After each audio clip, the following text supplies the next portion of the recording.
Assalamualaikum warahmatullahi wabarakatuh. Uh, Kenalkan, selamat datang di video saya. Saya Al-Ghazali Afali, dan pada video ini saya akan menjelaskan apa sih algoritma SVM itu, yaitu algoritma support vector machine. Dari namanya sendiri, support vector machine ini adalah algoritma pembelajaran mesin atau machine learning yang banyak digunakan untuk mengklasifikasi dan meregresi data. SVM bekerja dengan menemukan hyperplane yang memisahkan data ke dalam kelas-kelas yang berbeda dengan energi maksimal atau maksimum. Jadi hyperplane. Nah, apa itu hyperplane? Hyperplane itu adalah garis atau permukaan yang memisahkan data ke dalam kelas-kelas. Jadi ada semacam garis yang memisahkan, membentang gitu, untuk memisahkan data. Lalu ada margin. Margin itu apa? Margin itu adalah jarak antara hyperplane dan titik dari terdekat dari setiap kelas. Jadi ada margin jaraknya gitu. Lalu apa itu support vector? Itu titik-titik data yang berada di tepi margin dan menentukan posisi hyperplane. Ilustrasi dari hyperplane dan margin. Di sini terlihat margin itu menjaraki antara hyperplane dan kelas-kelasnya. Kan di sini ada support vector yang ada yang plus, ada yang minus. Ini negatif hyperplane-nya dan ini positif hyperplane-nya. Yang satu minus satu, yang satu sama dengan satu. Nah, dan dua ini dijarakan oleh margin. Ini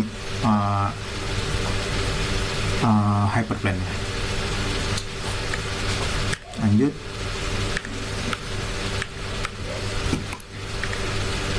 Lalu ada juga yang namanya fungsi kernel. Apa itu fungsi kernel? Fungsi kernel itu adalah fungsi yang memungkinkan untuk SVM itu bekerja dalam ruang dimensi yang tinggi tanpa perlu menghitung koordinat dalam ruang tersebut. Banyak jenis kernel, ada linear, ada polinomial juga ada yang dua, ada yang kayak polinomial itu ada dua, saya ada polinomial yang derajat D, ada yang nominal derajat ke atas lebih dari D. Juga ada RBF atau radial basis function, orang biasanya mengenal dengan Gaussian. Lalu ada juga yang kedua itu ada sigmoid atau tangen hiperbolik. Penerapan SVM untuk klasifikasi. SVM digunakan untuk klasifikasi, banyak digunakan untuk klasifikasi, untuk membedakan antara dua kelas dengan menemukan hyperplane yang memaksimalkan margin. Jadi dimaksimalkan jarak antara hyperplane-nya. Contoh yang mengaplikasikan klasifikasi itu banyak di pengenalan pola, teks, dan gambar. Penerapan SVM untuk regresi. SVM juga diterapkan untuk regresi data, dapat digunakan dengan cara memprediksikan nilai kontinu. Contoh aplikasi sudah banyak, seperti meramalkan harga saham, istilahnya ya kayaknya meramalkan harga saham gitu, akan turun atau naik. Dan juga analisis tren, seperti kayak big data, menggunakan data-data itu untuk menganalisis tren apa yang akan berlanjut. Kelebihan SVM, SVM sendiri terdapat banyak kelebihan, yaitu efektif dalam ruang dimensi tinggi, juga memori yang efisien karena hanya menggunakan subset dari data pelatihan, data training atau support vectors. Dan juga SVM ini memiliki kelebihan fleksibel, jadi dapat digunakan langsung menggunakan penggunaan berbagai fungsi kernel yang ada. Kekurangan SVM ada kelebihan, namun juga ada kekurangannya, yaitu pemilihan fungsi kernel yang tepat sangat penting dan memerlukan pemahaman yang mendalam. Penggunaan kernel yang berbeda maka akan menghasilkan hasil yang berbeda juga. Juga kinerja dapat menurun dengan dataset yang sangat besar. Jadi SVM ini kelemahannya itu jika menggunakan dataset yang besar maka kinerja akan semakin menurun. Dan juga waktu training atau pelatihan data bisa lama untuk dataset yang besar, sama juga karena dataset yang besar. Lanjut. Nah, ini ada contoh soal SVM dengan menggunakan kernel linear. Di sini sudah ada tabel yang menentukan nilai X1 dan X2 terhadap kelas Y. Maka kita akan tentukan hyperplane-nya. Di sini kita visualisasikan dulu, menentukan titik-titik pada tabel. Ditemukanlah untuk yang kelas plus 1 ada satu bagian, yaitu 1 kelas Y1. dan selebihnya minus 1 semua karena berada di negatif. Setelah kita masukkan ke margin, maka kita akan menggunakan nilai margin. Nilai margin digunakan dengan setengah W kuadrat sama dengan 1 setengah dalam kurung W1 kuadrat tambah W2 kuadrat. Maka setelah itu kita menemukan masing-masing dari X1 X2 nya.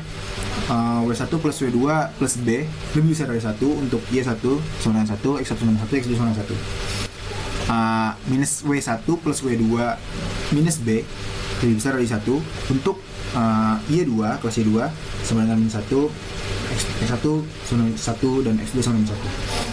W1 maka untuk Y3 itu W1 dikurang W2 dikurang B lebih besar dari 1 untuk Y3 sama dengan min 1, X1 sama dengan min 1 dan X2 sama dengan 1. Maka untuk Y4 W1 plus W2 dikurang B lebih besar dari sama dengan 1 untuk Y4 minus 1, X1 minus 1 dan X2 minus 1. Kalau ditemukan nilai margin, maka kita jumlahkan persamaan-persamaan tersebut.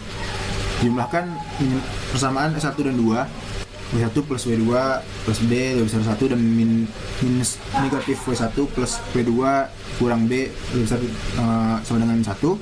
Kita dapatkan 2W2 sama dengan 2, maka W2 sama dengan 1. Kita jumlahkan persamaan 1 dan 3. W1 tambah W2 tambah B lebih besar sama dengan 1. W1 dikurang W2 dikurang B lebih besar sama dengan 1. Dijumlahkan, mendapatkan juga 2W1 sama dengan 2, maka W1 masih lagi tetap 1. Menjumlahkan persamaan 2 dan 3, itu minus W1 tambah W2 minus B minus B lebih besar sama dengan minus 1. Lebih besar sama dengan 1, maaf. Dan dijumlahkan, maka akan menghasilkan minus 2B sama dengan 2, maka B nya adalah minus 1. Setelah kita jumlahkan, kita masukkan visualisasinya ke hyperplane. Dapatkanlah data persamaannya. W1 X1 plus W2 X2 plus B sama dengan 0, X1 plus X2 minus 1 sama dengan 0, X2 sama dengan 1 minus X1. X2 sama dengan 1 minus 1 kita masukkan ke dalam menentukan hyperplane. Disamakan dengan X1, maka didapatkan penggambaran garis hyperplane-nya seperti ini, minus 2 minus 3, terus garis menyusun sampai bawah sesuai dengan susunan tabel. Lalu setelah kita ketahui, maka kita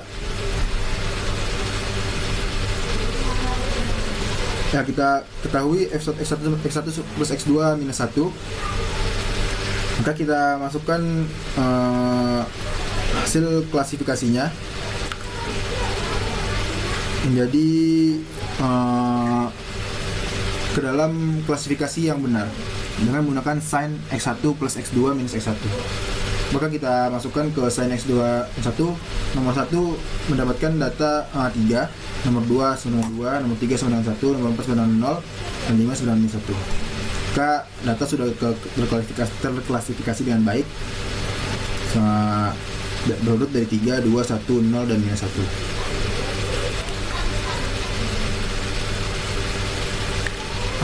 Sekian dari saya, itu saja kurang lebih pengenalan untuk algoritma SVM atau support vector machine. Lebih kurang mohon maaf. Wassalamualaikum warahmatullahi wabarakatuh.